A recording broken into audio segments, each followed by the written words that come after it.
The waitress's name was Lily Carter, though no one ever bothered to read it on the thin plastic tag pinned to her faded uniform.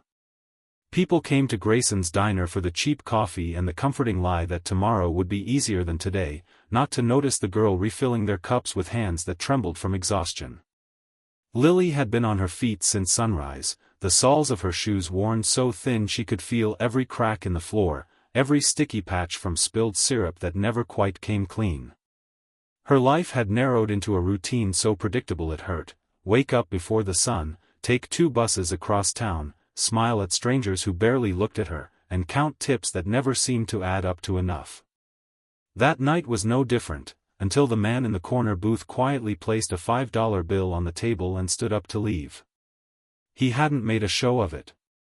No smug grin, no dramatic pause. Just $5, folded once, resting beside an untouched glass of water. Lily noticed it only because she always noticed tips. They were the difference between dinner and sleep. At first, her heart sank. $5. For a bill that had crossed 40. She felt the familiar sting behind her eyes, the kind she swallowed down without thinking anymore. But something about the way the man lingered near the door made her pause. He wasn't dressed like the usual penny pinchers who justified their stinginess with loud complaints. His suit was understated but immaculate, the kind worn by people who never worried about overdraft fees. His shoes didn't squeak on the linoleum. His posture carried the calm weight of someone used to being obeyed. Lily picked up the bill and, before she could stop herself, followed him.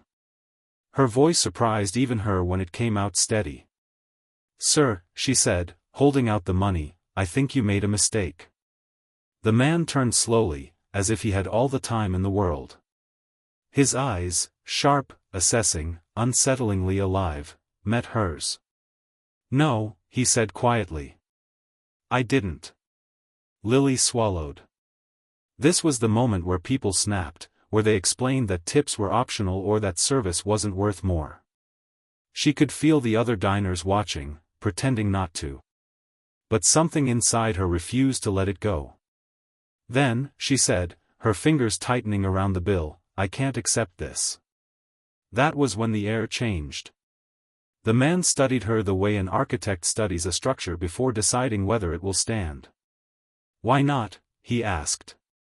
Lily's answer came from a place deeper than pride. "Because respect shouldn't be optional," she said. "And neither should kindness." The diner fell quiet. A fork clinked against a plate somewhere. The man didn't respond right away. He smiled, not the kind people practice in mirrors, but a small, genuine curve that reached his eyes. "Interesting," he murmured. He took the $5 back, slipped it into his pocket, and walked out without another word. Lily stood there, heart pounding, convinced she had just made the dumbest decision of her life. She returned to her section, cheeks burning, bracing herself for whispers or reprimands. None came. The night dragged on, but something lingered in her chest, a strange mix of fear and relief.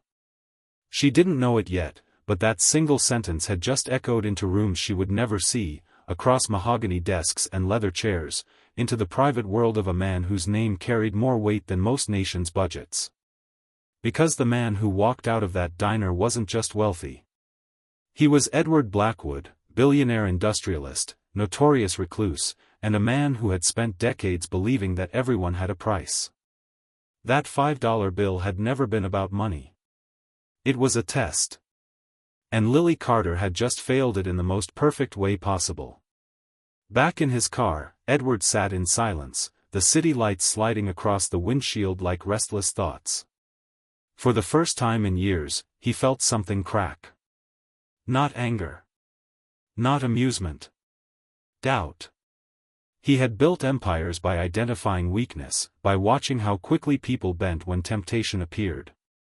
Yet this girl, this exhausted waitress with nothing to spare, had refused him. Not loudly. Not dramatically. Simply because it felt wrong. Edward closed his eyes, memories surfacing uninvited. Boardrooms where men smiled while lying. Family members who loved him only in fractions of percentages. Lawyers who spoke of loyalty while counting zeros. He opened his eyes and stared at his reflection in the rearview mirror. "Find her," he said to the driver.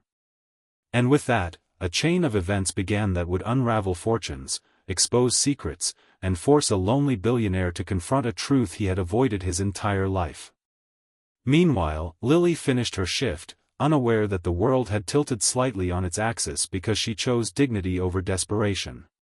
She boarded the late bus home, clutching her jacket against the cold, thinking only about rent, groceries, and whether tomorrow would hurt less than today. She didn't know that someone far above her pay grade was replaying her words over and over, or that a will written years ago was about to be questioned for the first time.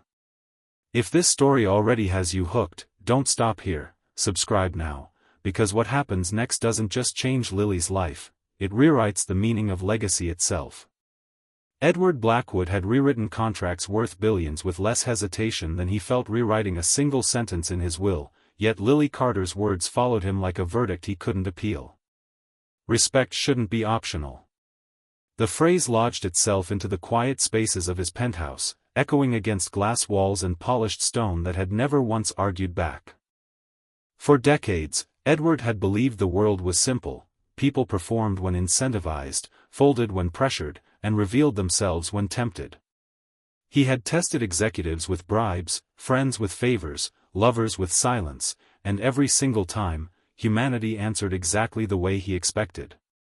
Until a tired waitress in a forgotten diner looked him in the eye and gave him his money back. He summoned his attorney the next morning, then cancelled. He summoned his private investigator, then cancelled. Instead, he drove himself, something he hadn't done in years, back to Grayson's diner. He sat in the same booth, ordered the same coffee, and watched Lily work without her knowing.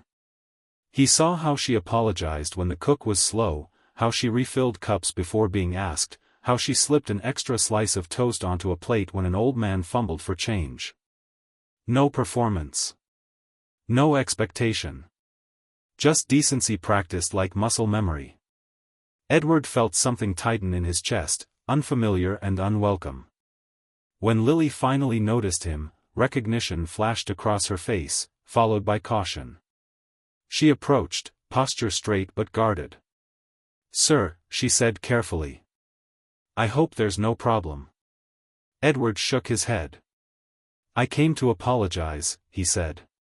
Lily blinked. People like him didn't apologize. "I shouldn't have tested you," he continued. "It was unfair." Lily studied him, then shrugged softly. "Everyone's testing everyone these days," she said.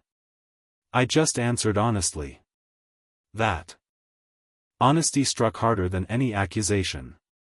Edward left a proper tip this time, enough to make her gasp, but she didn't touch it until he was gone. He expected relief. Instead, he felt exposed. Over the following weeks, Edward did something no one around him could explain: he kept coming back. Not every day, not predictably, but often enough that Lily stopped flinching. They talked. At first about nothing, weather, traffic, burnt coffee, but gradually about everything that mattered. Lily spoke of her mother, who'd worked 2 jobs and still found time to teach her that self-respect was a kind of wealth no one could steal. She spoke of dreams she'd shelved because survival demanded practicality. Edward listened, truly listened, and realized how rarely anyone had done that for him. He didn't tell her who he was. He didn't need to. In her presence, the title billionaire felt absurdly small.